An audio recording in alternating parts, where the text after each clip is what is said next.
bien, je me suis émerveillé devant la magie de la communication, non seulement américaine, mais à laquelle les journalistes, je crois, du monde entier, et français singulièrement, ont apporté leur petite touche, leur French touch, parce qu'on a beaucoup parlé d'Obama, du couple Obama. On s'est ému devant les faits en disant sa décontraction, lesquelles sont indiscutables,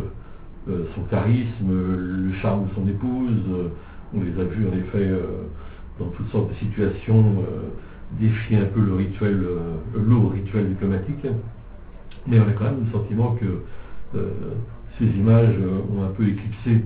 le fond, c'est-à-dire de cette triple escale européenne, puisqu'il y avait le G20, il y avait ensuite une escale qui a été mouvementée à Strasbourg avec le sommet de l'OTAN, et puis ensuite une troisième escale à Prague. Et en particulier, j'ai noté quelques commentaires de journalistes qui disent que l'effet Obama retirerait toute possibilité de critique pratiquement des gouvernements. Je crois que c'est écrit comme ça sous la plume d'un journaliste éminent du Journal du Dimanche, ce qui est un petit peu grave. Il ne faudrait pas qu'on se laisse entraîner là où on ne veut pas aller par le sourire de Barack Obama, en particulier en Afghanistan par exemple, et ni d'ailleurs dans l'approbation de ce qu'est l'OTAN, de ce qui est devenu l'OTAN, qui n'est plus, comme chacun sait, qui n'est plus justifié par l'existence de l'ennemi héréditaire feu l'Union soviétique, mais qui est maintenant une sorte de police au service du néolibéralisme, une police sans frontières, dans laquelle la France s'est engagée un peu au garde-à-vous avec Sarkozy. Puis quant au G20, on a l'impression qu'il y a eu des déclarations qui sont sympathiques,